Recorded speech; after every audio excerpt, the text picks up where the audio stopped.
우리가 날마다 말씀을 읽고 그 말씀 안에서 우리에 대하여 뭐라고 말씀하시는지 잘 생각해야 합니다. 여기에 우리가 누군지, 내가 누군지, 그것을 알 수가 있는 놀라운 진리가 있고 비밀이 있고, 그러니까 오늘날 많은 사람들이 사실은 이 복음 진리 안에 있는 이 엄청난 선포죠. 너는 이런 존재다 라는 말씀을 듣질 못하는 거예요. 우리가 수많은 성경을 읽고 공부하고 설교를 듣고 하지만 이 말씀 안에 있는 그 엄청난 그 실제적인 사실들을 아주 명확하게 듣지 못하는 거예요.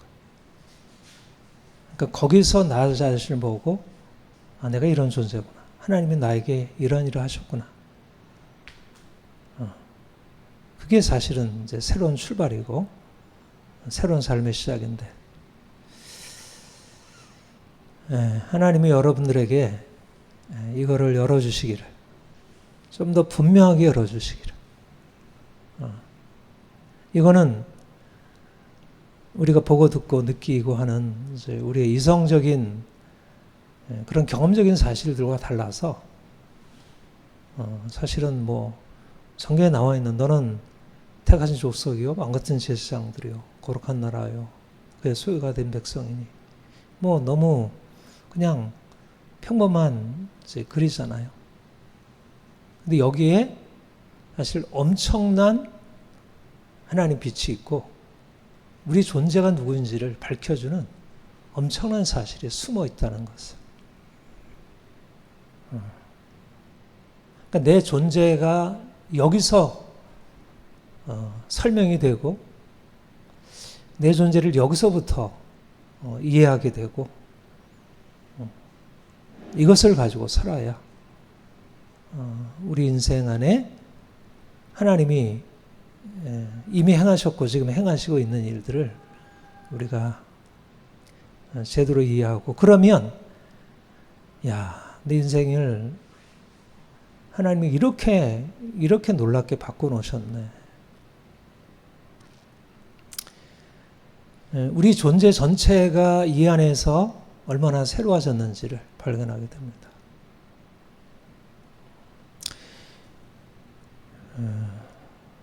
하나님이 이스라엘 백성들을 이제 애굽에서 이제 이렇게 구원해 내셨잖아요.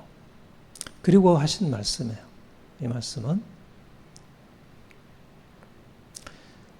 하나님이 우리를 구원하신다는, 우리가 예수를 믿는다는 건 뭐냐면 이제까지 내가 알고 있던 인생과 근본적으로 달라진 것이 있는데, 그게 뭐냐면 내가 그동안은 능동적인 인생으로 나를 이해하고 설명하고 살아왔어. 내가 누구이고 내가 무엇을 하고 이렇게. 내가 어디서 태어났고 어떤 학교를 다녔고 이제 누구와 만나서 이런 경험을 했고 지금 이런 일을 하고, 이게 우리를 설명하는 것이었어요. 근데 우리가 주님을 믿고 나서 근본적으로 우리 자신에 대한 설명이 달라지는데, 그게 뭐냐면 하나님이 나를 부르셨다. 그리고 나는 하나님이 나를 불러낸 자다. 부름받은 자다. 이게 이제 우리의 새로운 정체성입니다. 그러니까 우리의 능동적인 자기, 내가 어디서 태어나서 어떤 공부를 하고 어떤 학교를 다니고 누구와 만나서 무슨 교제를 하고, 여기서부터 그러니까 내가 행한 것, 이것에서 나를 이해하고 설명하던 것에서 하나님이 나를 부르셔서 그분이 나를 구원하셨다. 이게 이제 우리의 새로운 삶의 출발이에요. 그러니까는 우리가 우리 자신을 이해하려면 어디서부터 이해를 해야 되냐면 하나님이 나를 부르셨다는 사실로부터 출발해야 돼. 그러니까 이건 너무나 다른 거죠. 그러니까 사람들이 예수를 믿고 난 이후에 자기 인생이 어떻게 달라졌다는 걸 모르는 이유는 여전히 내가 이러이러한 삶을 살았는데 내가 예수 믿고 나서 내가 어떻게 되었네 이렇게만 알아봐요. 그러니까 나라는 어떤 주체성으로부터 하나님이 내 주체에 대해서 뭔가를 행하셔서 내가 어떻게 변화되었나 쪽으로 바라봐요. 근데 그거는 부분적으로 설명이 되긴 하지만 그거는 사실은 너무 중요한 것을 놓치고 있는 거예요. 내가 누구냐가 아니라 하나님이 누구냐시로부터 내가 새로운 존재가 되는 것입니다. 그러니까 이전의 삶은 내가 누구냐 했어요. 내가 어디서 태어나서 무슨 일을 했고 누구와 만나서 이런 경험을 했고 앞으로 나는 어떻게 살아갈고 내가 누구냐. 그런데 주님이 우리를 택하여 부르신 이후에 내가 누구냐, 내가 무엇을 했느냐가 아니라 내가 주체로서 내가 능동적으로 어떤 삶을 살았느냐가 아니라 하나님이 나를 부르셔서 그가 나에게 무슨 일을 행하셨고 나에게 무슨 일을 행하시고 있고 어떤 일을 행하시려고 한다. 그가 나에게 무슨 말씀을 하셨다. 이게 우리 자신을 이해하는 핵심 바탕이 되고 그 내용이 돼요. 하나님이 부르셨다. 하나님이 우리를 어두운 데서 불러내어 그의 귀한 빛에 들어가셨다. 이걸 어떻게 이해하겠어요? 어두운 데서 불러냈다는 말이 뭐고 귀한 빛에 들어가겠다는 말이 무슨 말이에요? 우리가 가지고 있는 경험으로 보자면 내가 어두운 데서 불러내어 귀한 빛에 들어가게 됐다는 말을 이렇게 할 수 있겠죠. 이스라엘 백성들이 노예 생활에 살다가 바로의 신음 안에 살다가 하나님은 기적을 일으키셔가지고 그들이 홍해를 건너서 광야 나오게 되었고 그들이 가나안 땅에 들어가게 되었다. 그거를 어두운 데서 불러내어 귀한 빛에 들어가게 하셨다. 그렇게 상징적으로 표현했구나. 이렇게 이제 생각을 하실지 몰라요. 근데 그게 아닙니다. 그런 의미가 아니에요. 노예 생활에서 벗어나서 이제 자유인이 되었고 이제 가나안 땅의 축복으로 들어가겠다는 그런 얘기가 아니에요. 어두운 데서 불러내어 귀한 빛에 들어가겠다는 것은 그런 것을 내용으로 갖고 있지만 핵심 뭐냐면 하나님이 그들의 삶 안으로 그들의 역사 안으로 들어오셔서 그들과 함께 하시고 그들의 인생을 끌어가는 하나님이 왕이 되시고 그들은 그분의 백성이 된다는 의미예요. 말하자면 하나님이라는 천지의 창조주 모든 만물을 다스리는 주가 만왕의 왕이신 그가 미천한 백성들의 역사 안으로 들어오셔서 그들의 역사의 한가운데 그들을 개입하시고 그들의 왕이 되셔서 그들을 다스리고 섭리하신다는 거예요. 이게 이스라엘 백성들을 어두운 데서 끌어내어 귀한 빛에 들어가셨다는 의미예요. 어두운 데서 불러내어 귀한 빛에 들어갔다는 내용 안에 노예 생활이 끝나고 또 가나안의 축복이 주어지고 하는 그런 것이 있긴 하지만 그러나 보다 중요한 건 뭐냐면 하나님이라는 분이 피조물인 인간의 삶의 역사 안으로 들어와서 그분을 나타내시고 사람들이 그분을 만나고 그분을 경험하고 그분을 닮아가는 일을 시작하게 된다. 중요한 것은. 마찬가지로 하나님이 우리를 어두운 데서 불러내어 귀한 빛에 들어가셨다는 것은 천지의 창조주, 영원하신 왕, 모든 피조물들을 만드시고 모든 만물을 섭리하시는 홀로 왕이신 그분이 예수 그리스도를 통하여 이 땅에 자기 자신을 나타내시고 그가 죄로 인해서 죽은 자 가운데 있던 자들을 살리기 위하여 예수 그리스도께서 죽음으로 모든 자들의 죄를 속량하시고 그리고 부활로 그들을 죽음에서 생명으로 건지는 일을 행하심으로 사람들이 이제까지 알 수 없었던 하나님을 알고 하나님을 발견하고 하나님이 가지신 그 영원한 생명과 능력을 경험하고 그분을 만나서 그분을 경험하는 삶. 귀한 빛이라는 것은 내가 이 땅에서 편안하게 잘 산다는 의미가 아니고 내가 병 고침받고 내가 여러 가지 가난과 질병에서 벗어나서 산다는 의미가 아니고 하나님을 만난다는 거예요. 하나님을 만나. 하나님의 빛 가운데 들어간다는 거예요. 얼마나 놀라운 일이에요. 피조물인 인간이 영광의 하나님이 그 자신을 나타내주고 그 영광의 하나님을 바라보고 그분의 빛 가운데 들어가서 이제 그분과 함께 영광을 누리고 산다는 거예요. 여러분, 구원이라는 것은 이 세상에서 사람들이 생각하는 게 아니에요. 사람들이 바라는 것은 구원이 아닙니다.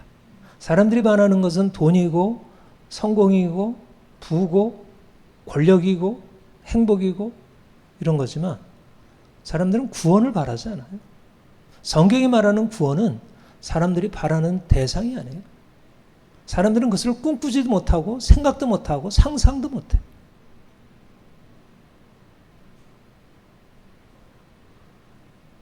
그런데 사람들이 이 세상에 갖고 있는 온갖 소망들, 내가 좀 더 돈을 벌어서 부자가 됐으면 좋겠어. 우리 아이들이 좋은 대학에 들어가서 좀 인생을 멋지게 잘 사는 걸 봤으면 좋겠어. 내가 이러이러한 일을 해가지고 그래서 성취를 하고 사람들한테 인정받고 그랬으면 좋겠어. 사람들이 가지고 있는 인생의 소망들이 있잖아요. 근데 우리가 예수를 믿고 나서 그런 소망이 이루어지는 것, 이는 구원과 직접적으로 상관이 하나도 없어요. 구원은 그것을 말하는 게 아닙니다.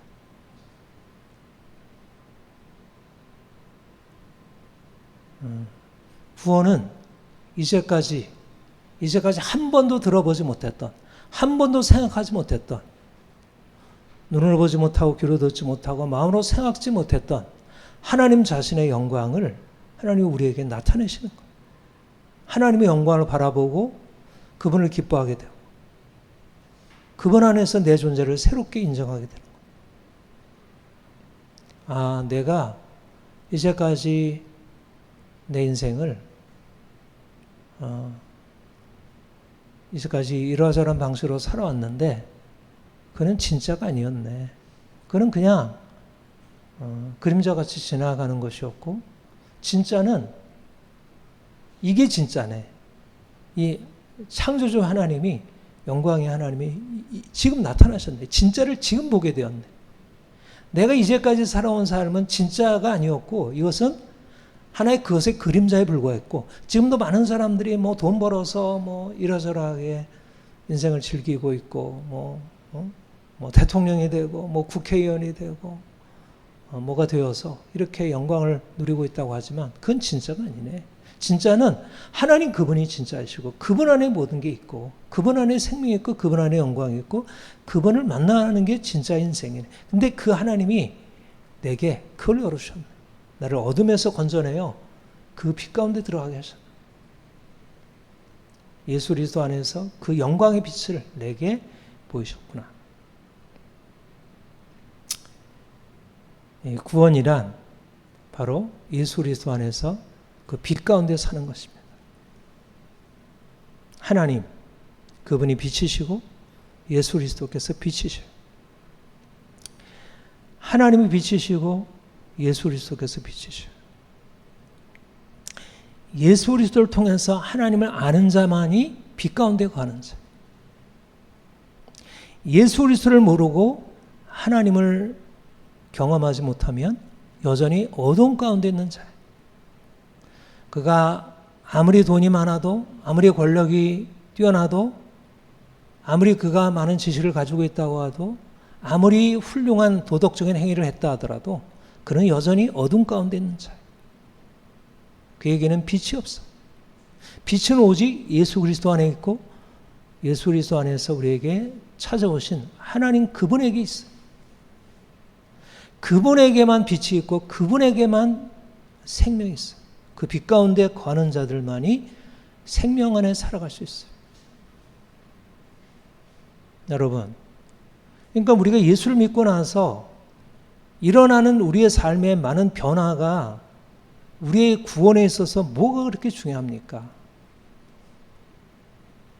내가 예수 믿고 나서 인생이 좀 더 잘 풀리고 안 풀리고가 뭐가 우리의 구원에 있어서 중요해요? 그건 중요한 게 아니지. 중요한 것은 예수 그리스도 그분이 나의 주가 되시고 예수 그리스도 안에서 우리가 하나님을 아버지로 알고 있다는 사실이 중요하지. 우리가 그분의 사랑 안에 있다는 게 중요하죠. 내가 돈이 있든 없든 사람들이 나를 인정하든 인정하지 않든 내 삶이 풀리든 풀리지 않든 그건 다 지나가는 거예요.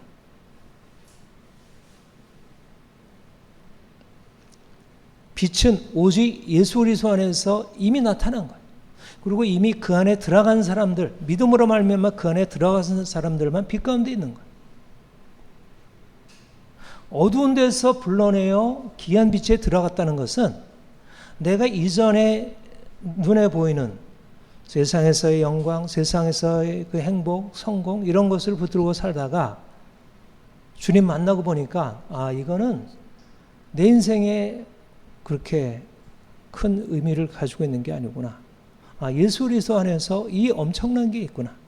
그래서 그 거룩한 빛, 귀한 빛에 들어가 계신 그분을 내가 바라보고 그분이 내 인생 안에 들어오셔서 나를 장악하시고 나를 다스리시고 주관하시는 것이 인생의 전부가 되는 거예요. 내가 뭐 직장을 어떤 직장을 다니느냐, 내가 누구와 결혼하고 어떤 집에 살고 어떤 부를 누리고 있느냐 하는 것은 전혀 사실은 그 하나님이 나에게 행하신 이 엄청난 구원의 역사 앞에 아무것도 아니에요. 그거는 이것이나 저것이나 사실 별 차이가 없어요. 남자든 여자든 부자든 가난한 자든 종이든 자유인이든 아무런 차이가 없어요. 그거는.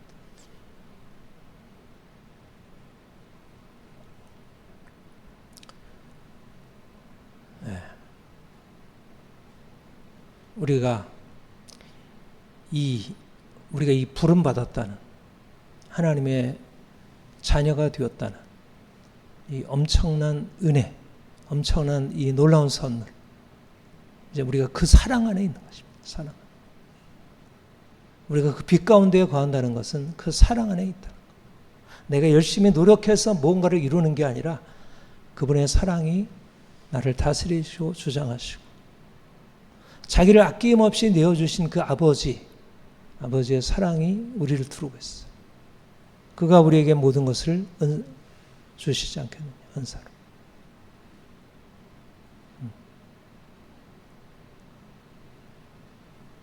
이제 내가 육체 가운데 사는 것은 나를 사랑하사 자기 자신을 버리신 하나님의 아들을 믿는 믿음 안에 사는 것이라. 우리 인생이 뭐 가정일도 해야 되고 밖에 나가서 회사 일도 해야 되고 이러저러한 행하는 것이 많이 있지만 그러나 가장 귀한 것은 하나님이 예수 그리스도를 통하여 나를 구원하사 그분의 자녀 삼아주시고 우리를 그 사랑 안에 살게 하셨다는 것. 우리는 비록 연약한 자이고 끊임없이 넘어지고 실패하는 자이지만 그 사랑이 우리를 붙들고 있는 것입니다. 이미 우리를 죽음의 권세에서 저주의 권세에서 건져내어 이제 그 사랑의 아들의 나라로 옮기셨고 그 사랑이 우리를 두르고 있어요. 모든 저주는 깨어졌고 모든 질병과 가난과 고통과 모든 문제는 여전히 존재하는 것 같지만 이미 예수의 십자가의 능력으로 그 부활의 권능으로 이미 그 힘을 상실했고 주의 강력한 사랑의 능력이 우리를 장악하고 이끌어가고 있어요.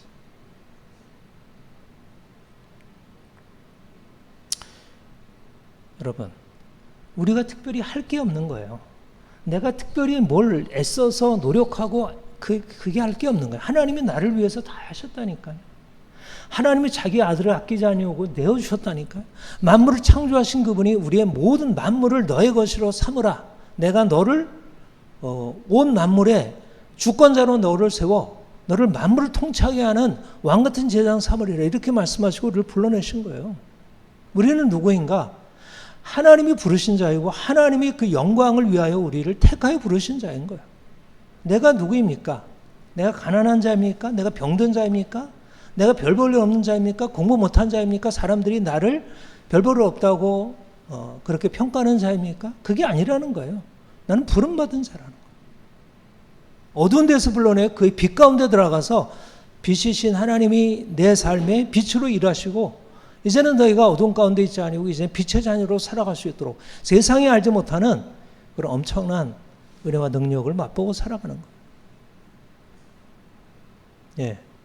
우리는 뭘 가지고 바라봐야죠? 우리의 상황을 뭘 가지고 바라봐야 돼요? 내가 한 거? 주변 사람들이 나에게 하고 있는 거? 주변 상황? 이게 아닙니다.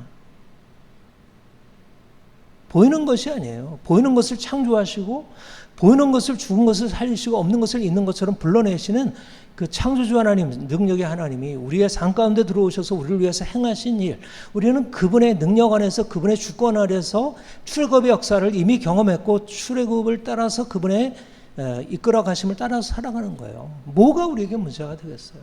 네? 우리가 이제까지 못한 게 무엇이 문제가 되며 우리가 이제까지 잘한 게 무엇이 문제가 되며 우리가 앞으로 행할 것 무엇이 문제가 되겠어요? 문제가 되는 것은 우리가 그분을 믿느냐 믿지 않느냐 있지. 내가 그분을 믿으면 그분의 역사가 우리 안에 흘러 들어올 것이고 그분을 믿지 않으면 여전히 진노 아래 있고 죄 아래 있고 사망의 권세 아래 있고 아무리 애쓰고 힘써도 결국 하나님이 막으시면 아무것도 못하는 거지. 중요한 것은 하나님이 나를 부르셨음을 믿는가, 하나님이 나와 함께 하신 것을 믿는가, 내가 그분의 주권 아래에 살고 있는가, 이게 중요하지. 예. 우리의 애씀과 수고는 사실은 별볼이 없는 거예요. 사람들이 뭐 이것저것 뭐 노력하고 애쓰지만 그걸 가지고 이루지만 사실 하나님의 능력으로 행하신 일을 비할 게 어디 있어요. 하나님이 예수 그리스도 안에서 십자가로 우리에게 행하신 일, 하나님이 예수 그리스도 안에서 부활을 통해서 우리에게 행하실 일보다 위대한 일이 세상에 어디 있어요. 죽은 자를 살리시는 그 능력이 예수 그리스도 왜 어디에 나타났어요? 아무에도 없는 거예요. 어디에 마음을 두어야 합니까? 말씀에 마음을 두어야 돼요. 말씀이 여러분들의 삶을 끌어가야 돼요. 말씀에서 말씀하는 것이 내 삶의 전체가 되어지고 그 말씀에 나에게 능력이 되고 그 말씀에 나를 사로잡고 인도해야 돼요.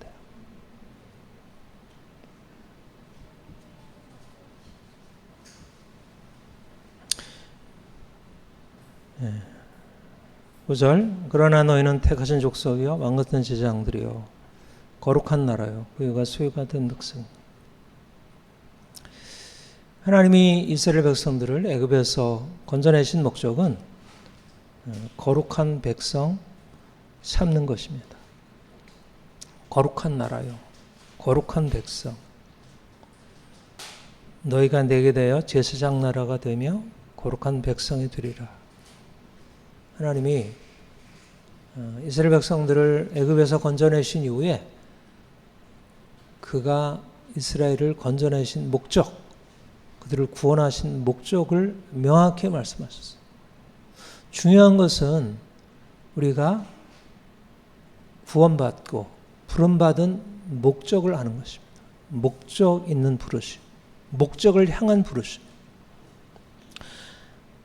내가 수동적으로 산다는 것, 내가 능동적인 인생에서 하나님의 나를 부르신 부름을 따라 산다는 것, 그분이 능동적 주체이고 내가 수동적 주체로 그 능동적 주체가 행하신 일을 받아 산다는 것은 뭐냐면 그분의 목적, 그분이 나를 구원하신 목적을 내가 받아들이고 거기에 따라 산다는 걸 의미해요.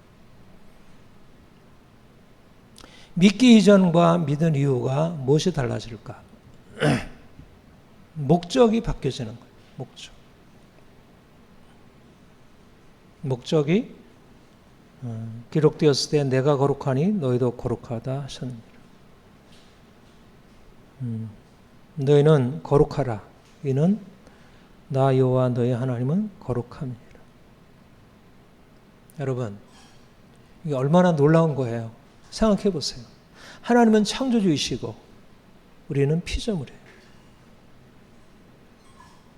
그런데 하나님이 피조물 된 사람들을 향해서 내가 너희를 불러낸 이유는 내가 거룩한 것처럼 너희도 거룩하게 하려고 너를 불러냈어.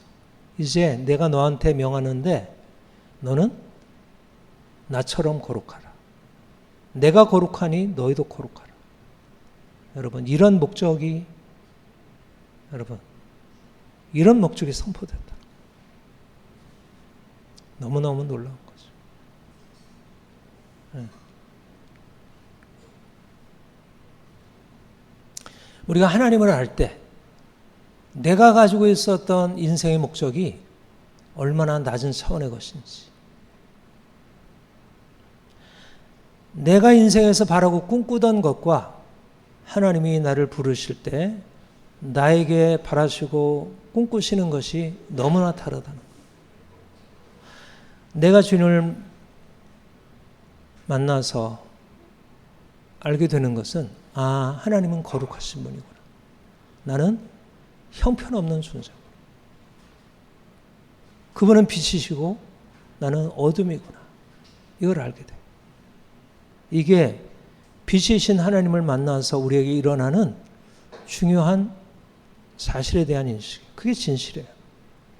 우리가 이전에 주님 만나기 전에는 우리 얼마나 형편없는 존재인지, 우리가 더러운 존재인지, 추하고 부끄러운 존재인지를 몰랐어요. 그런데 그 빛 앞에 서게 되면서 우리 자신을 알게 되죠. 추한 자신, 더러운 자신을 직면하게 되죠. 그런데 그보다 더 놀라운 사실은 네가 이제 그 더러운 것에서 조금 벗어나서 그래도 내가 너를 창조할 때 가졌던 그 정도는 그래도 도달해. 이게 아니고 내가 너를 향해서 기대하는 바는 나처럼 거룩해야 돼. 나처럼 이렇게 완전해야 돼. 흠없이 되어야 돼. 예, 이게 명령이에요. 그렇게 살라고 하는 명령이에요. 이게 이제 인간이 어떻게 하나님처럼 될 수 있어요? 인간이 인간답게 되면 그나마 다행이지. 인간다운 걸 잃어버리고 짐승처럼 되니까 문제지. 예? 적어도 인간답게 되라고 말씀하는 게 정상이 아니겠어요? 근데 하나님이 요구하신 게 너는 인간답게 돼. 너의 창조한 그 본래적인 본성으로 살아. 이게 아니고 너는 하나님처럼 돼. 이렇게 말씀하는 거예요. 근데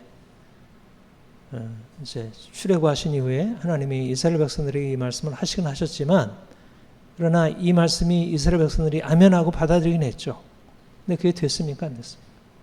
안 된 거예요.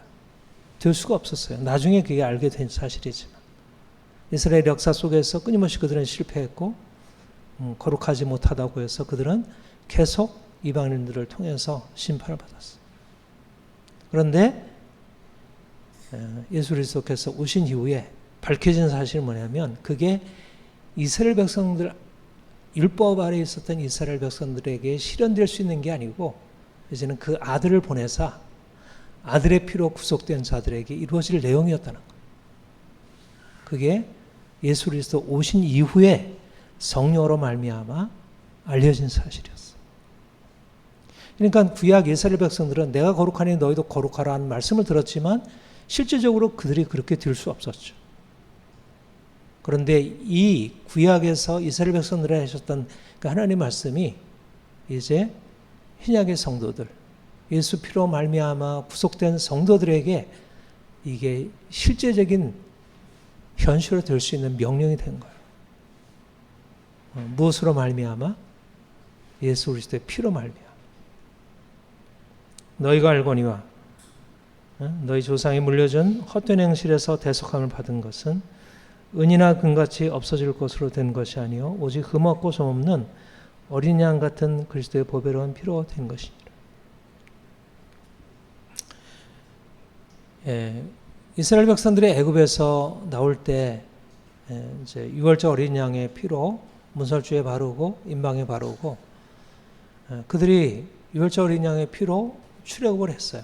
그러나 유월절 어린 양의 피가 그들을 그 죄에서 조상이 물려준 헛된 행실에서 온전히 깨끗게 하지 못한 거예요. 그래서 그들은 하나님이 내가 거룩하니 너희도 거룩하라는 명령을 들었지만 그 명령이 그들에게 유효하지 못했어요.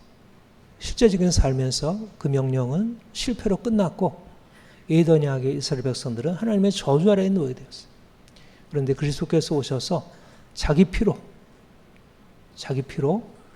우리를 헛된 행실에서 대속하셔서 깨끗하게 하신 거예요.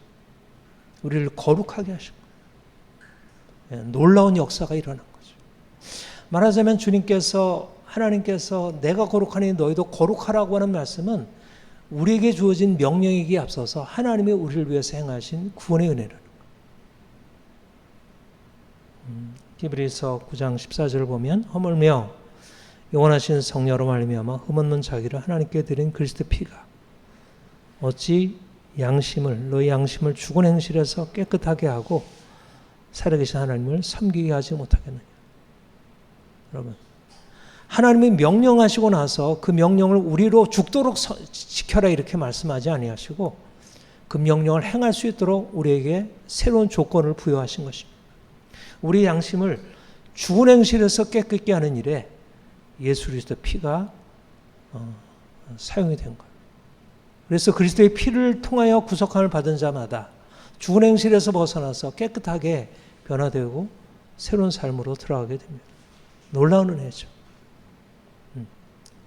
하나님이 이스라엘 백성들을 건져내시면서 가졌던 목적, 하나님이 우리를 구원하시면서 가졌던 그 목적, 내가 거룩하니 너희도 거룩하라, 너는 모든 행실에 거룩한 자가 되라 하는 그 명령이 어떻게 가능하냐면 바로 예수의 피로 말미암아 깨끗게 되어질 때 우리의 모든 죽은 행실을 그분께 회개하고 그분의 피로 씻김 받으면 우리가 이제까지 묶여 있었던 그런 죄의 세력에서 벗어나서 깨끗게 함을 받는다. 여러분, 이게 하나님이 우리를 행해서 가신 그 목적을 그분이 직접 실행하신 거예요. 예수 그리스도의 피로 말미암아 깨끗게 되고 이제 그와 연합하여 우리의 매일매일의 삶에서 그의 거룩함이 실질적으로 우리 안에 이루어지고 말하자면 우리가 이 땅에 살고 있지만 이 땅에 사는 수많은 죄인들과 다르게 거룩한 삶으로 살아갈 수 있도록 우리에게 역사하시는 거예요. 성령께서 지금도 우리 안에 역사하셔서 우리를 깨끗게 하시고 우리를 정케 하시고 우리를 바꾸시고 우리를 새롭게 하셔서 우리가 이전에 묶여 있었던 죄의 권세에서 벗어나고 더러운 죄에서 벗어나서 이제는 깨끗한 심령으로 새로운 삶을 살아갈 수 있게 됩니다. 여러분, 이게 하나님이 우리 안에 행하신 일이고 지금도 우리 안에서 계속 하나님이 이루어 가신 일이에요. 그러니까 이제 우리의 삶이 어떻게 될 수 있죠? 실제적으로 하나님처럼 거룩한 삶으로 거룩하고 흠이 없고 책망 받을 것이 없는 새로운 존재로 하나님이 왜 이스라엘 백성들을 택하셔서 그들을 거룩하게 하시고 그들이 이제까지 경험하지 못했던 놀라운 변화로 들어가게 하시려고 하셨을까요? 왜 하나님이 우리를 많은 사람들한테 불러내어 귀한 빛에 들어가게 하시고 우리를 그의 거룩한 피로 그리스도의 거룩한 피로 씻으시고 우리를 새로운 삶으로 들어가게 하실까요?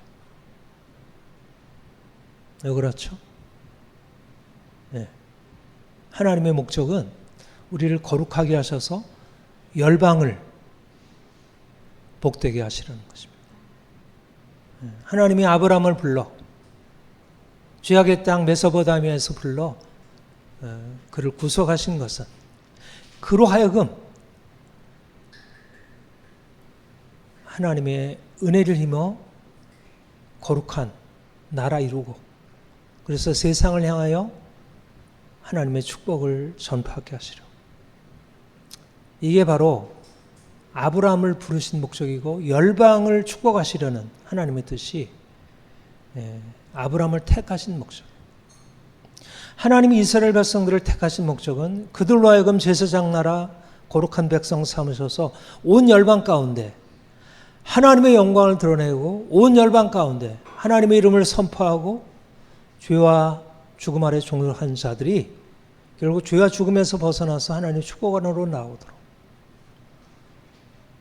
이게 하나님의 선택의 목적, 부름의 목적.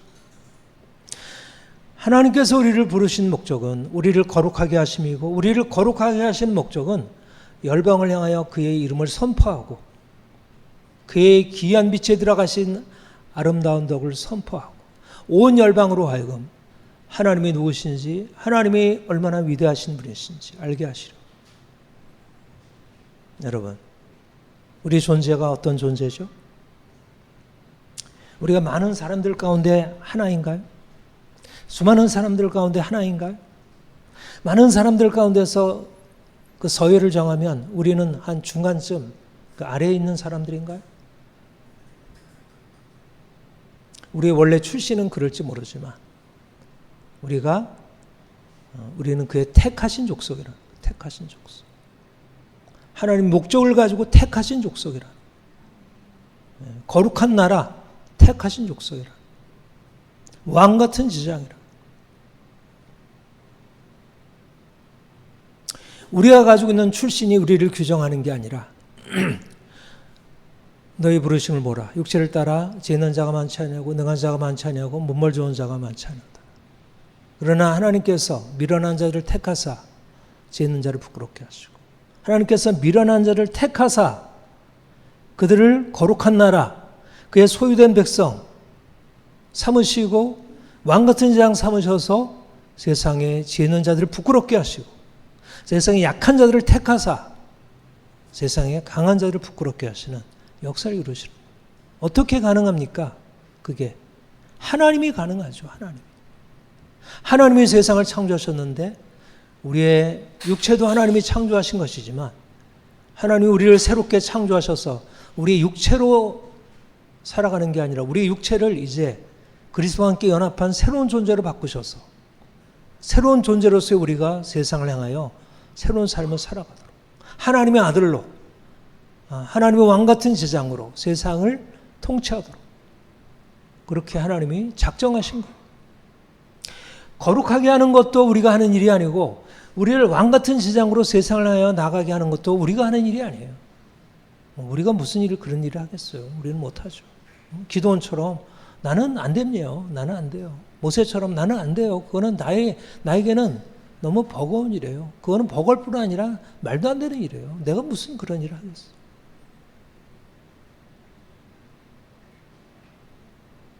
그러니까 우리 자신으로부터 우리의 능동적 주체로 규정하게 되면 하나님이 우리에게 말씀하는 것이 하나도 안 들리고 말도 안 되는 그냥 나를 그냥 위로하는 말, 나를 그냥 격려하는 희망 고문 요즘 하는 말로 희망 회로 그런 것밖에 안 되죠.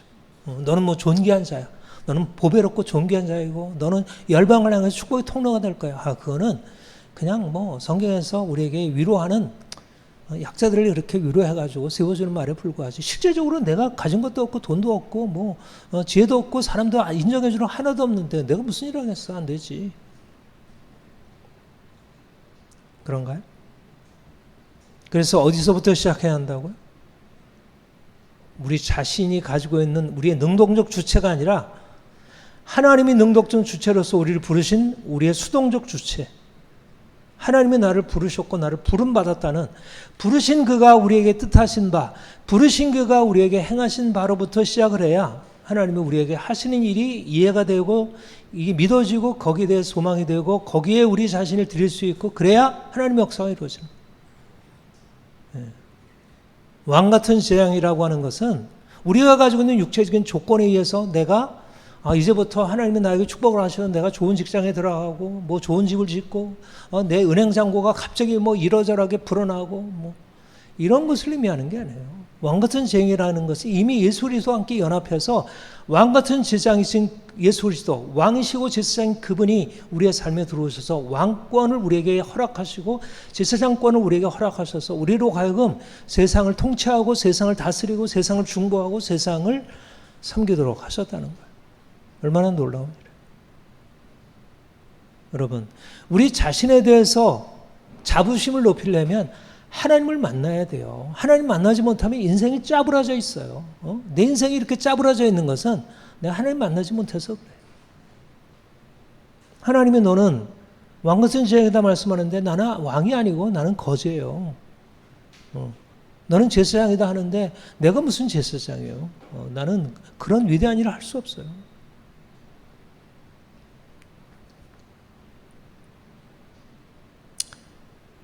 그게 소유된 백성이니 우리는 우리의 것이 아닙니다. 예수 피로 사신 바, 값으로 사신 바 된 존재들이에요. 내가 그분의 소유가 되면 그분의 것이 나의 것이다.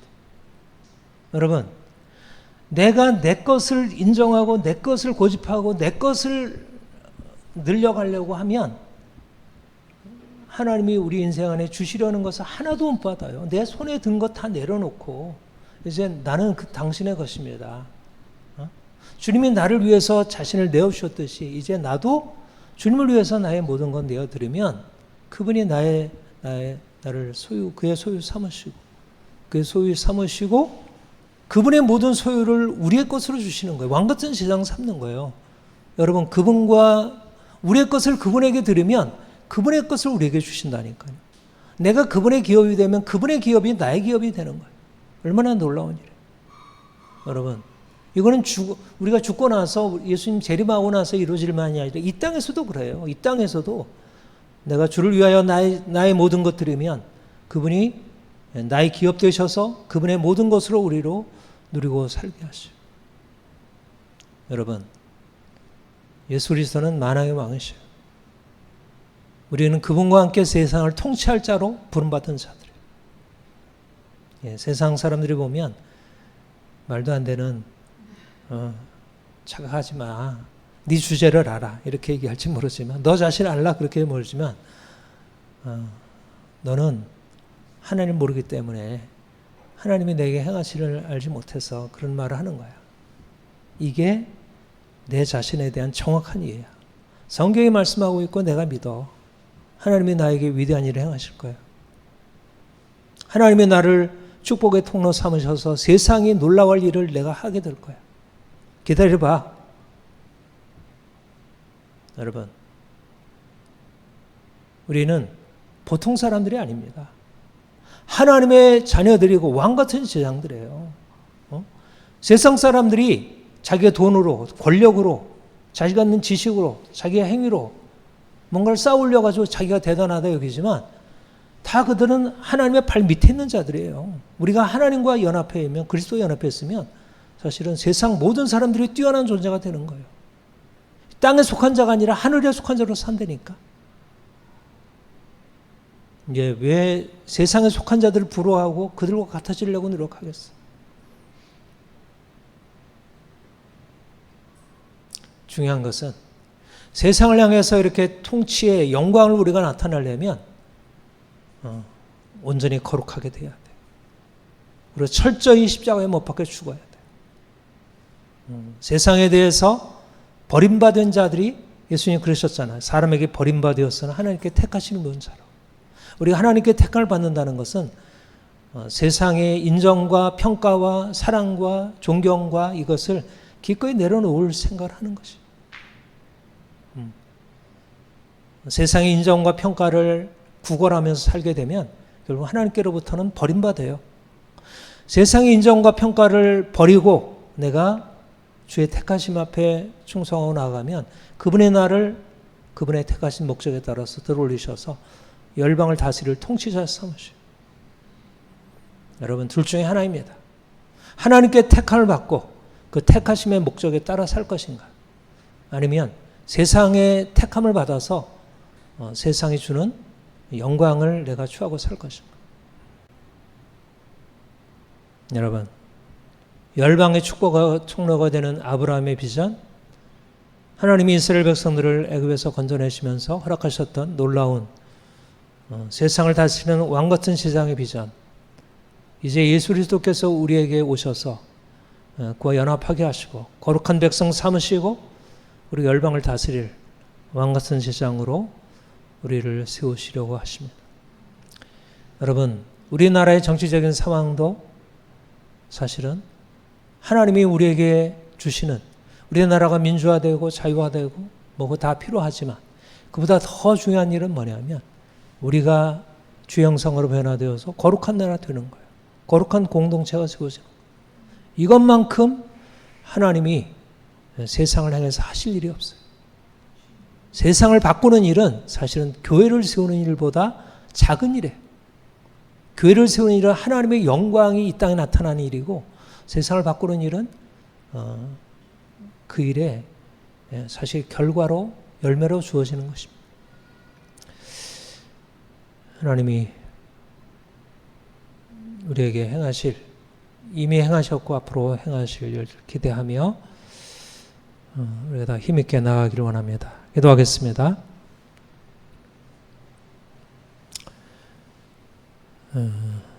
주께서 이미 우리를 불러 놀라운 일을 행하셨습니다.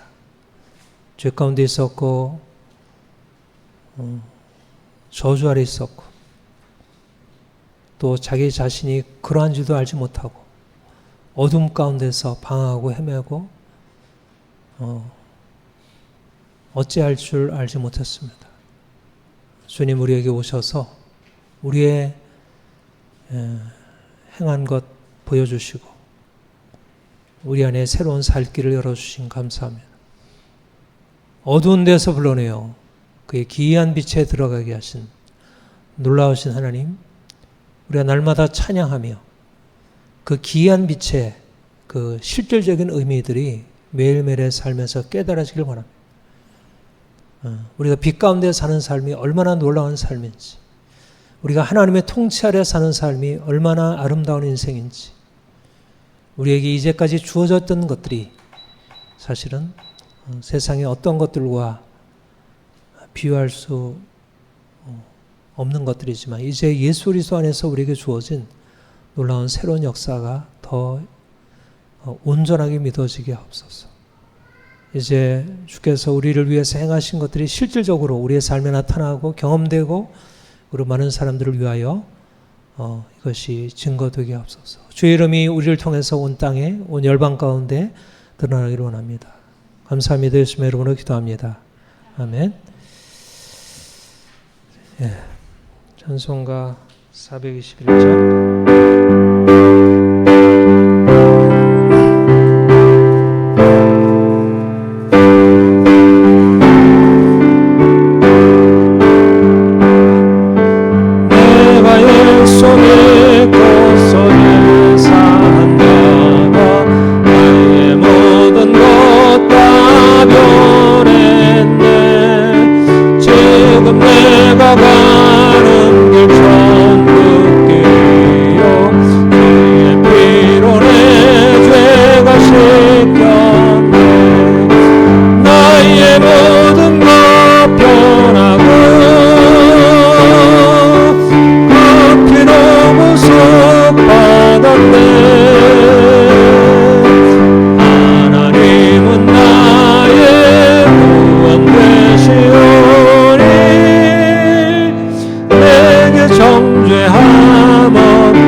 주님께 복원하겠습니다.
아버지 감사합니다.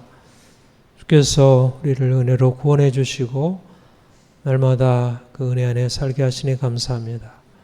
이 시간도 주께 나올 때 몸과 마음을 바쳐 예배하며 주심을 주 중에 구별하여 주일 헌금 드립니다. 우리의 몸과 마음과 삶의 전체를 드립니다.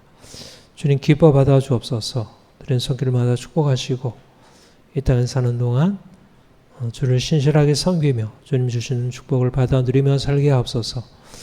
이 물질 주의 영광에 쓰여지게 하옵소서. 감사드립니다. 예수님의 이름으로 기도합니다. 아멘.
예수 그리스도의 은혜와 우리 하나님 아버지의 그 크신 사랑과 성령님의 감화감동 교통 충만케 하는 역사가 택하신 족속 거룩한 나라 왕같으신 상 소유된 백성으로 우리를 어두운 가운데서 불러내어 귀한 빛에 들어가신 자의 아름다운 덕을 선포하기를 원하는 주의 모든 성도들 머리 위에 샬롬들의 영광교회 위에 각 가정 위에 땅의 주의 모든 교회와 이 나라 민족 열방 가운데 이제부터 영원토록 함께 했을지어다. 아멘.